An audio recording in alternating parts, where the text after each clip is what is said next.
Hello বন্ধুরা, কেমন আছেন আপনারা সবাই? আশা করি সবাই ভালো আছেন।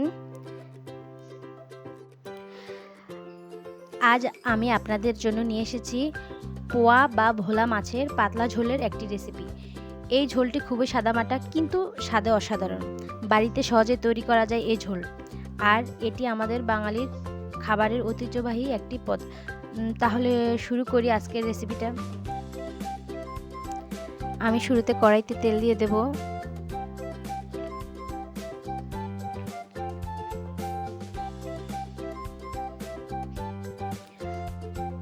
তারপর আমি মাছগুলো ভেজে নেব।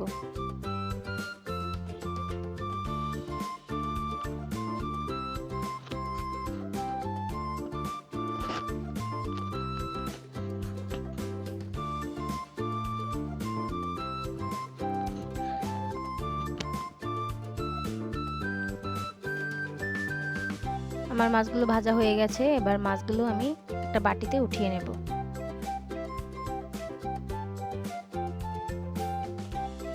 তো বন্ধুরা, আমি মাছগুলোকে বাটিতে উঠিয়ে নিয়েছি। এবার আমি ওই তেলে আলুগুলোকে ভেজে নেব।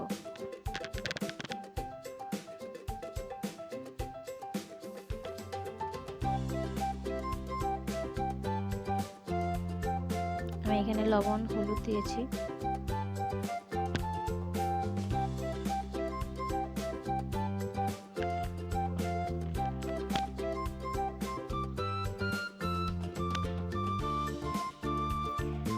তো আমার ভাজা হয়ে গেছে। তারপরে আমি আলুগুলোকে একটা বাটিতে উঠিয়ে নেব। তারপরে ওই কড়াইতে আরও কিছুটা তেল দিয়ে দেব।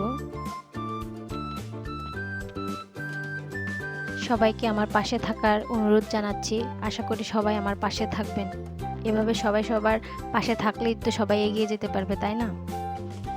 তারপর আমি এখানে দিয়েছি আদা বাটা, জিরে বাটা, ধনে বাটা আর কাঁচা মরিচ বাটা দিয়ে কিছুক্ষণ কষিয়ে নেব।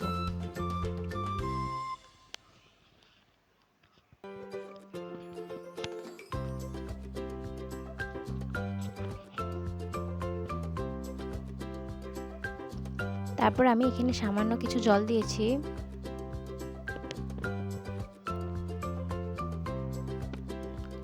গুঁড়া মশলাগুলো দেওয়ার জন্য, যাতে মশলাগুলো পুড়ে না যায়। তো আমি এখানে দিয়েছি হলুদ গুঁড়া, মরিচের গুঁড়া আর দিয়ে দিয়েছি লবণ।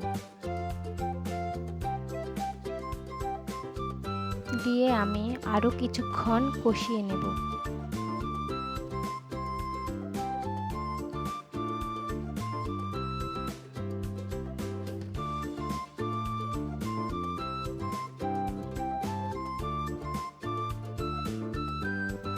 এবার আমি ভেজে রাখা আলুগুলো দিয়ে দেব।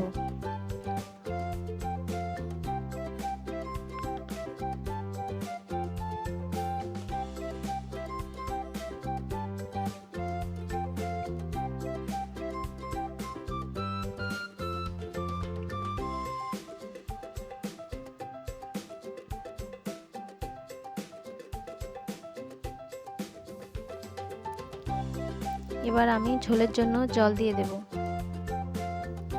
যে যেমন ঝোল খেতে পছন্দ করেন আপনারা ওই অনুযায়ী ঝোল দিয়ে নেবেন।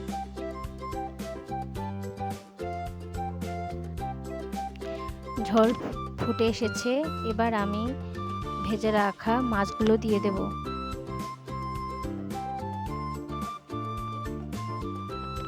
মাছগুলো এত নরম, আপনারা সবাই সাবধানে ভাজার চেষ্টা করবেন।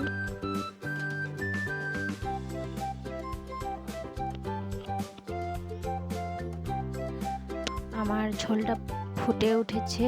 এবার আমি ঢাকনা দিয়ে ঢেকে দেব। ঢেকে গ্যাসের ফ্লেমটা আমি মিডিয়াম টু লো করে দেব। তারপর ঢেকে কিছুক্ষণ রান্না করে নেব।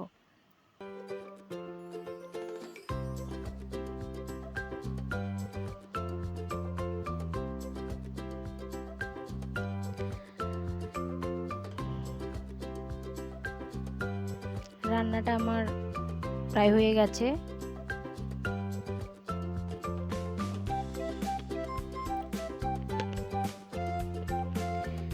সবাইকে আমার পাশে থাকার অনুরোধ রইল।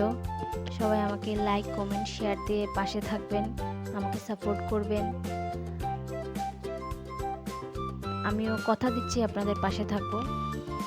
সবাই ভালো থাকবেন, সুস্থ থাকবেন।